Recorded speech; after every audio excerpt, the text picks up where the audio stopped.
Standing at my husband's graveside, watching rain mix with tears on my 8-year-old son's face, I never expected what happened next. The cemetery was packed with people from our small Tennessee town, all gathered to say goodbye to Roland, the veterinarian who'd treated their pets like family for 12 years. Black umbrellas bloomed across the hillside like dark flowers, and the pastor's voice carried over the sound of falling rain. My mother-in-law, Vera, stood directly across from me, her black veil doing nothing to hide the contempt in her eyes. She'd been staring at me since we arrived, her mouth set in that familiar line of disapproval I'd seen for 13 years. My son Quincy pressed against my side, his small hand gripping mine so tight I could feel his pulse racing through his palm. "We gather here to commit Roland's body to the earth," Pastor Tillman began, but Vera's voice suddenly cut through his words like a blade through silk. "He died because he couldn't handle her failure." Her words rang out clear and sharp, making every head turn. She wasn't even trying to whisper. My brilliant son reduced to nothing because his wife couldn't even manage to get promoted in a small-town library. The shame of it killed him. Gasps rippled through the crowd. My sister Daphne grabbed my elbow, steadying me as my knees threatened to buckle. Chester, my father-in-law, reached for Vera's arm, but she shook him off, her voice rising even louder. "Everyone here knows it. Roland deserved better than a mediocre wife who dragged him down. He told me himself how embarrassed he was when she lost that promotion to someone's nephew. He said the stress was eating him alive." That's when Quincy broke free from my grip. My little boy, who'd been so quiet these past 3 days, suddenly ran forward and grabbed the edge of his father's coffin with both hands. His voice rang out clear and strong, nothing like the whisper I'd expected. "Grandma, should I tell everyone what you made Dad drink?" The pastor's Bible slipped from his hands and hit the mud with a wet thud. 30 relatives fell completely silent. Even the rain seemed to pause. Quincy turned to face Vera, his small hand reaching into his pocket. "Should I show them what Dad gave me to keep safe? Should I tell them about the recordings on his phone where you called Mom a burden? Should I tell them how sick Dad got every Sunday after drinking your special tea?" Vera's face went white behind her veil. "You lying little brat," she hissed, but her voice had lost its earlier confidence. My son pulled out a small glass vial from his pocket, holding it up for everyone to see. The liquid inside caught what little light filtered through the storm clouds. "Dad said if anything happened to him, I should show this to the police. He said you were poisoning him, Grandma. He said you wanted him to leave Mom and me." Chester stumbled backward, his face a mask of horror. "Vera, what is the boy talking about?" The relatives pressed closer, their umbrellas forgotten as rain soaked through their funeral clothes. Mrs. Patterson from the church choir dropped her hymnal. Dr. Morrison, who'd signed Roland's death certificate, pushed through the crowd with his phone already out. "That's enough from this child," Vera snapped, starting toward Quincy. But I found my voice and my strength in the same instant. "Don't you dare touch my son." My voice carried across the cemetery with a force I didn't know I possessed. "Roland left recordings, Vera. 6 months of evidence. 6 months of you bringing him special tea for his stress. 6 months of him getting sicker and sicker. The last recording was 3 days before he died, and he named you specifically." I pulled out Roland's phone from my coat pocket, my hand steady despite the earthquake in my chest. "He recorded everything. Your visits, your criticisms, your insistence that he drink every drop of your special brew, how you told him he was wasting his life with me, how you said he needed to be freed from his burden." The crowd erupted in shocked murmurs. Someone was already on the phone with the police. Pastor Tillman stood frozen, his Bible still face down in the mud at his feet, rain washing the gold-edged pages brown. Vera's carefully constructed mask of the grieving mother finally cracked completely. "I was trying to save him from mediocrity. That tea was medicinal, meant to clear his mind and give him strength to make the right choice." "What was in the tea, Vera?" Chester's voice broke as he asked the question everyone was thinking, but Quincy answered before she could. "Oleander," he said, his young voice carrying the weight of terrible knowledge. "Dad looked it up. He found the plant in Grandma's greenhouse. He took pictures. It's all on his phone, Mom. He saved everything to protect us. The The sirens were already wailing in the distance, growing louder as they approached the cemetery gates. Vera stood there in the rain, her black dress clinging to her frame, her veil now thrown back to reveal a face twisted with rage and something else. The dawning realization that her own grandson had just exposed her as a murderer at her son's funeral. 3 days before that graveside confrontation, I was sitting on the floor of Roland's veterinary clinic, surrounded by cardboard boxes and 12 years of memories. The afternoon sun streamed through the windows, illuminating dust motes that danced above stacks of patient files. Each folder represented a family Roland had helped, a pet he'd saved or comforted in their final moments. My fingers traced his handwriting on a file labeled Miracle, the 3-legged cat he'd nursed back to health and we'd ended up adopting.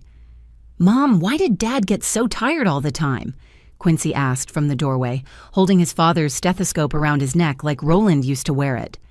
"Remember how he used to play catch with me every evening? But these last few months, he could barely walk from the car to the house after work." I looked up at my son, seeing Roland's eyes in his small face, the same gentle brown that could calm any frightened animal. "Sometimes adults get tired, sweetheart.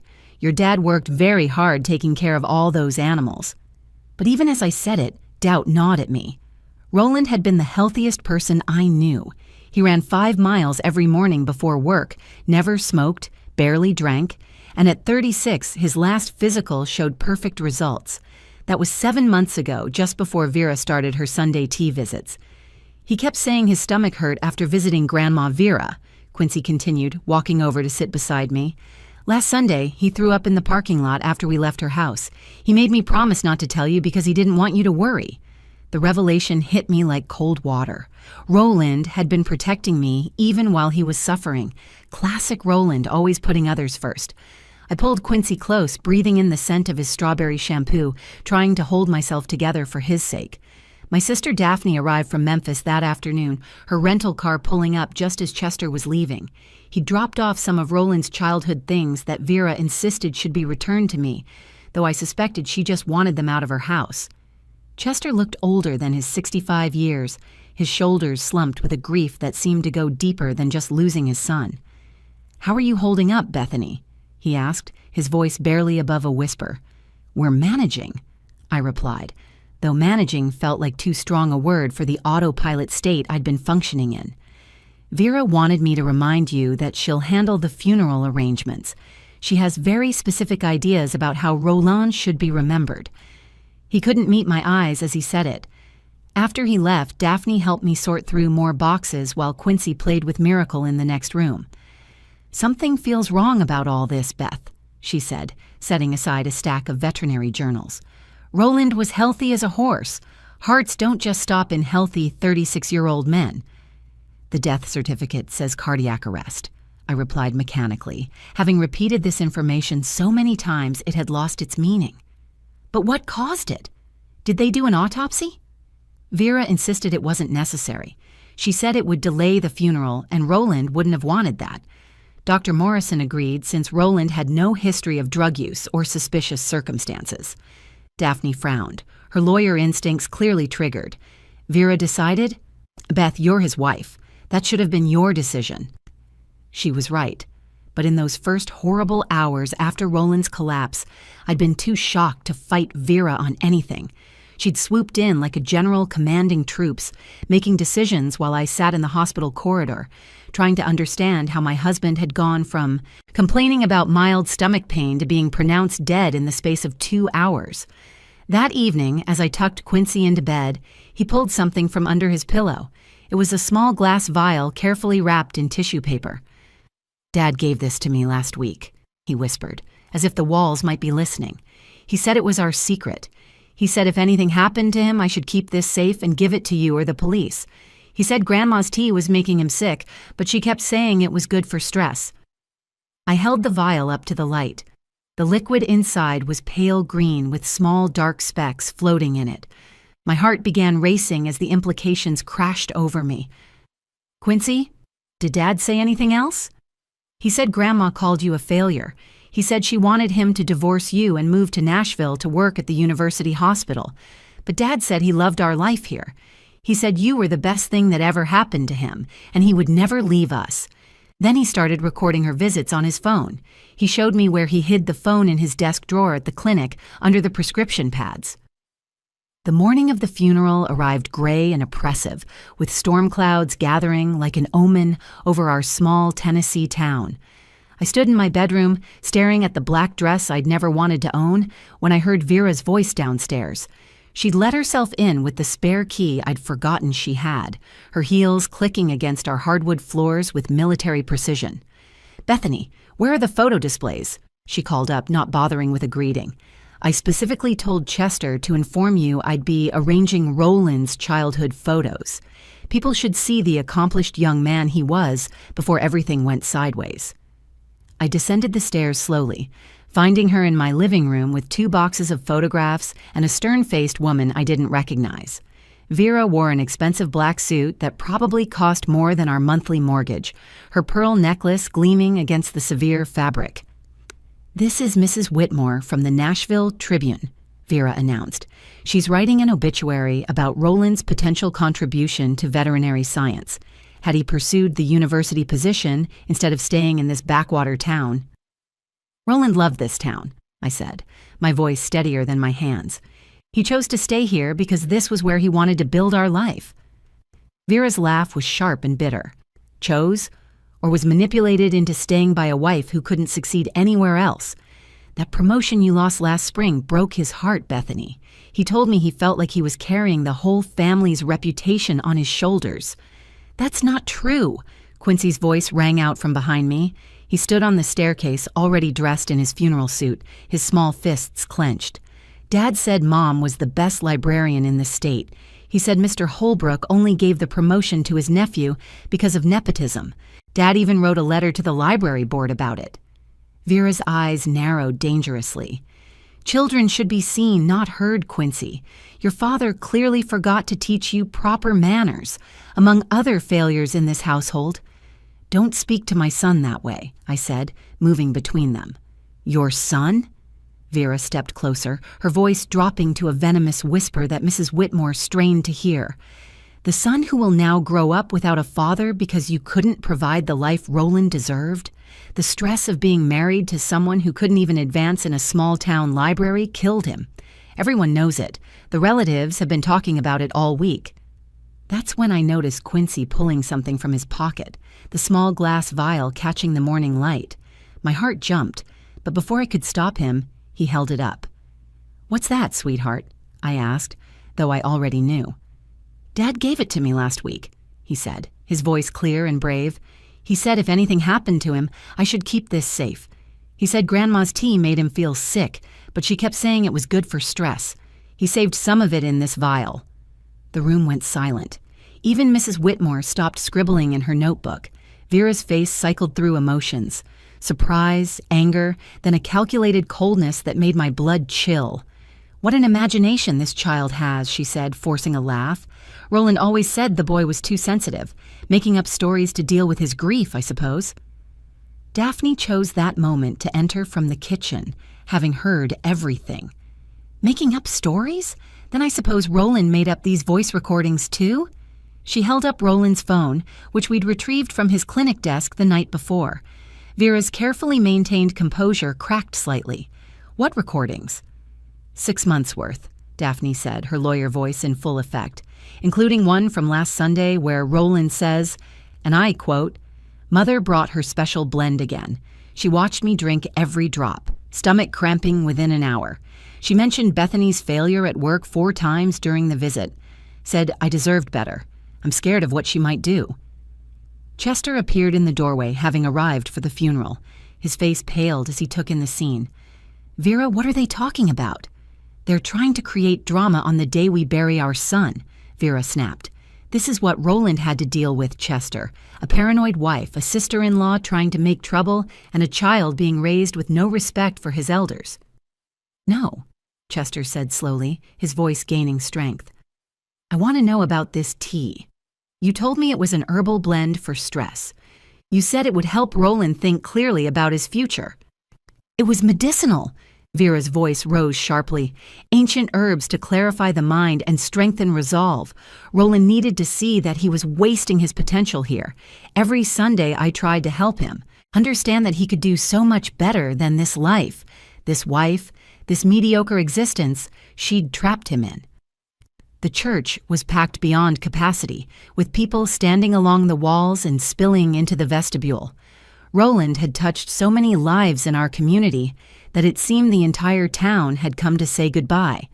I sat in the front pew with Quincy pressed against my side, feeling the weight of hundreds of eyes on us. Vera had positioned herself at the end of our pew, ensuring she'd be visible to everyone, her black veil arranged dramatically around her face. Pastor Tillman began the service with Roland's favorite hymn, but I could barely hear it over the buzzing in my ears. My mind kept replaying the morning's confrontation, the vial in Quincy's pocket feeling like it weighed 1,000 pounds. Daphne sat on my other side, Roland's phone secure in her purse, the evidence we'd discovered eating at me like acid. Vera rose to deliver the eulogy she'd insisted on giving. She walked to the podium with practiced grace, removing her veil with a theatrical gesture that drew murmurs of sympathy from the congregation. "My son Roland was destined for greatness," she began, her voice carrying to every corner of the church. From childhood, he showed exceptional promise. He could have led research teams at veterinary universities, could have made breakthrough discoveries that saved thousands of animals. He had offers from prestigious institutions that begged for his expertise. She paused, letting her gaze sweep across the crowd before landing on me. But Roland was too loyal for his own good. He chose to stay in this small town to limit his potential because he believed in commitment, even when that commitment became a chain around his ankle. The stress of watching opportunities pass by, of carrying the financial and social burden of a household where he was the only one achieving anything significant, wore him down day by day. Quincy's hand found mine, squeezing tight. I could feel him trembling with anger. This brave little boy who'd watched his father deteriorate for months while keeping terrible secrets. "Some people," Vera continued, "aren't meant for the pressure of being married to exceptional individuals. When my daughter-in-law lost her promotion last spring, a position that would have finally given Roland something to be proud of in his wife's career, I watched my son age 10 years in a month. The embarrassment, the disappointment, the realization that he would always be held back, it was killing him slowly. That's when I felt Quincy tug urgently at my sleeve. 'Mom,' he whispered, just loud enough for me to hear. 'Listen.' He pulled out his father's phone, which Daphne had given him to hold, and showed me the screen. There was a recording dated just 2 days before Roland died, one we hadn't listened to yet. Quincy had found it while Vera spoke, unable to sit still under her lies.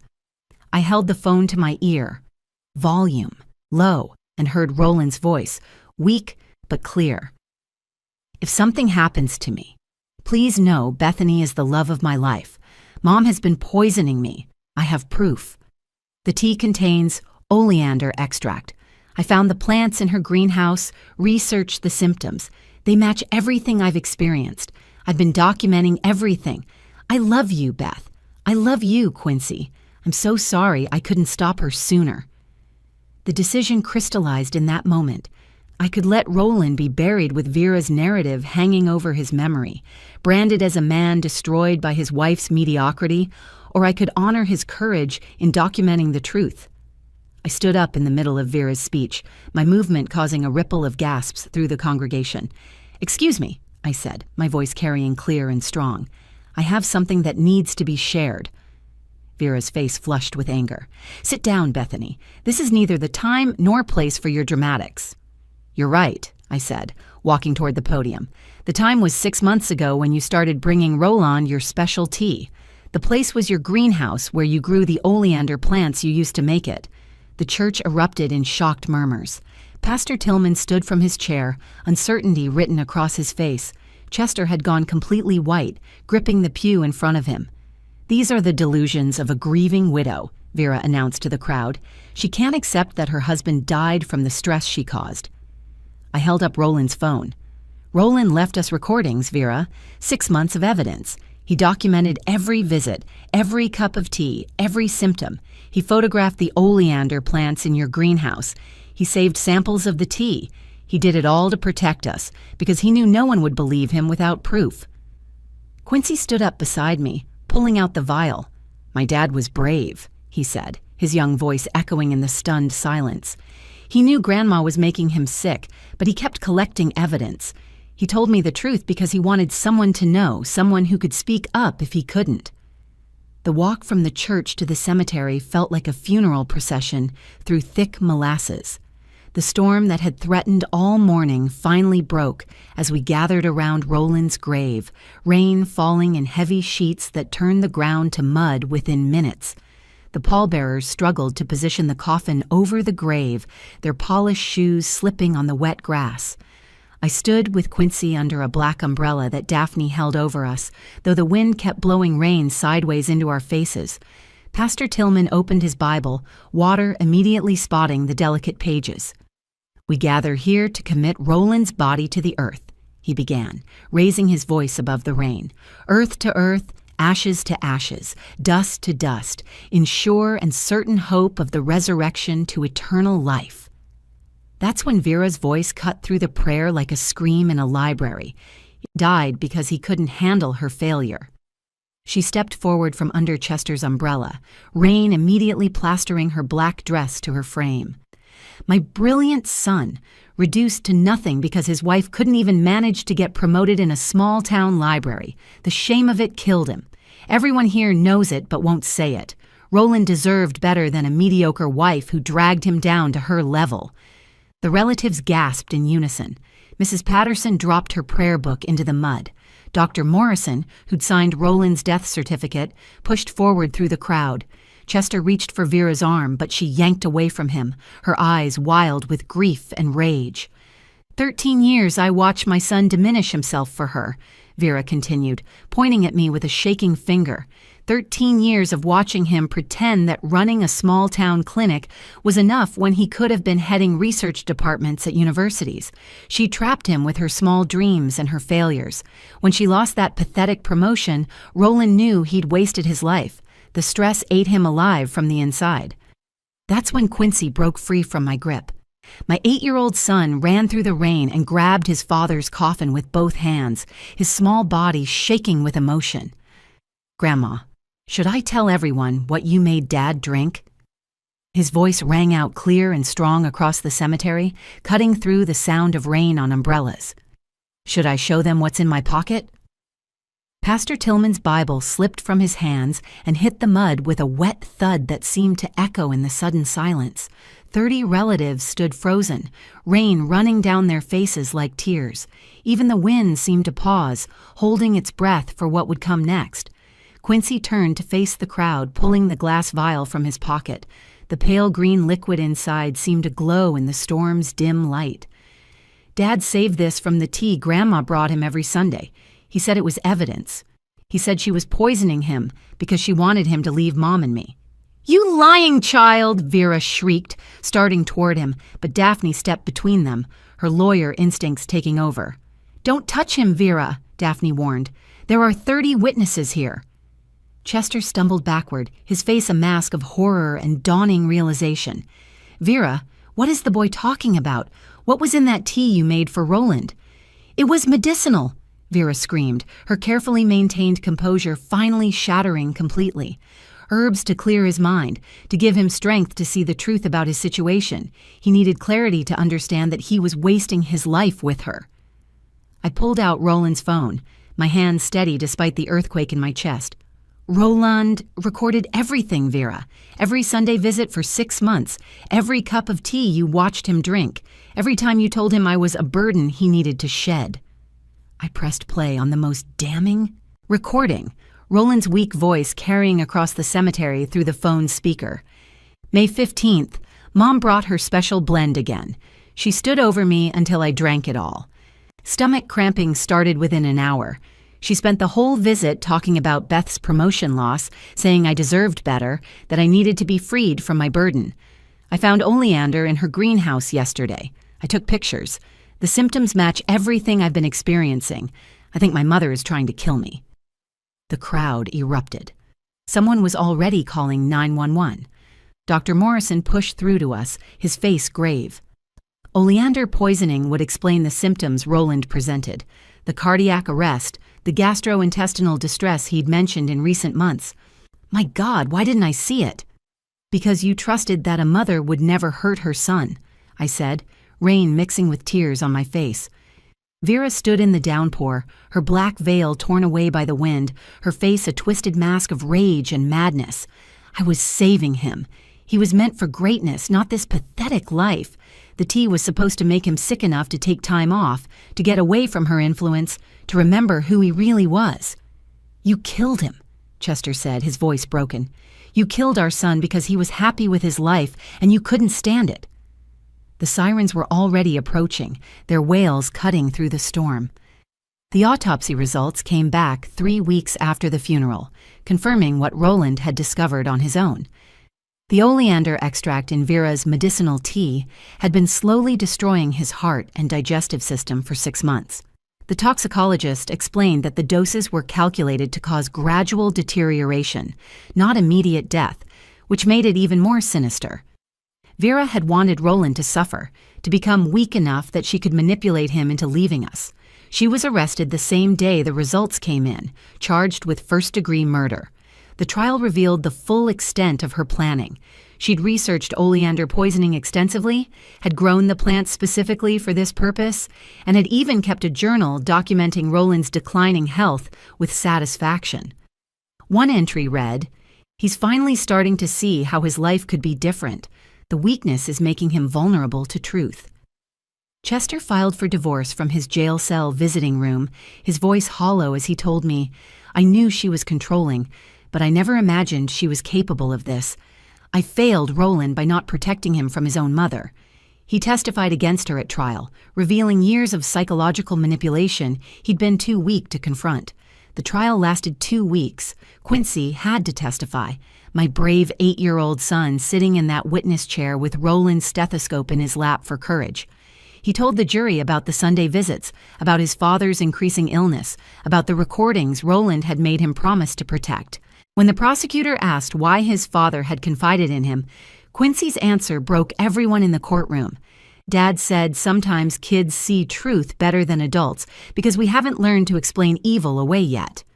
Vera was sentenced to 25 years for first-degree murder. As they led her away, she was still insisting she'd been trying to save Roland from mediocrity. She showed no remorse, only rage that her plan had failed. She still writes letters from prison that we return unopened, though Chester tells me they're full of accusations and justifications. 3 months after the trial, Quincy and I held a proper memorial for Roland at his clinic. The whole town came, bringing their pets to honor the veterinarian who'd treated every animal with compassion. We established the Roland Mitchell Memorial Fund, which provides free veterinary care for families who can't afford it. The fund raised $50,000 in its first month alone, proof of how deeply Roland had touched our community. I did eventually get promoted at the library, but not because of pity. The library board investigated the nepotism in the previous decision and found multiple violations of hiring policies. Mr. Holbrook was removed from the board, and I was offered the position of head librarian based on merit. At my acceptance speech, I said, "My husband always knew I deserved this position. He never once saw my career as less important than his own. We were partners, equal in every way that mattered." Quincy started therapy to process the trauma of keeping such dark secrets and losing his father. His therapist told me he showed remarkable resilience, crediting the strong foundation Roland had given him. On Roland's birthday, Quincy asked if we could visit his grave. He brought the stethoscope and placed it on the headstone, saying, "I wanted Dad to know my heart is still strong, just like he taught me." Chester became a different man after Vera's conviction. He sold their house, moved to a small apartment near us, and became the grandfather Quincy had never really had before. He volunteers at the animal clinic now, finding redemption in continuing Roland's work. "I can't bring him back," he told me one day, "but I can try to honor the man he became despite us, not because of us." The greatest revelation came when we found Roland's final project at the clinic. He'd been writing a book about veterinary care in rural communities, dedicated to Bethany, who shows me every day that success isn't measured in titles or prestige, but in the lives we touch and the love we share. The book was published posthumously and became a resource for veterinary students interested in community practice.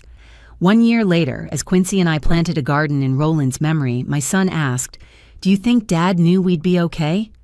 "Yes," I told him, kneeling beside him in the dirt. "Your father made sure we had everything we needed, the truth, evidence, and each other. He protected us even when he was dying. That's what real love does. It protects, it persists, and it tells the truth even when that truth is terrifying." The vial Quincy carried that day at the cemetery now sits in a police evidence archive, but its real power was in what it represented: a father's determination to protect his family, a son's courage to speak truth, and the ultimate failure of hatred disguised as love. Roland was right in his final recording.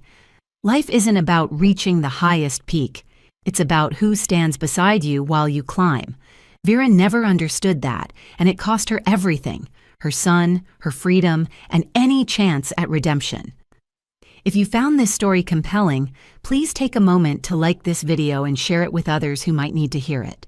Your comments mean everything to us as we share these powerful, true stories of courage, survival, and justice. Don't forget to subscribe to our channel for more stories that remind us of the strength found in truth and the power of speaking up, even when our voices shake. Thank you for listening to Roland's story, told through the eyes of those who loved him most.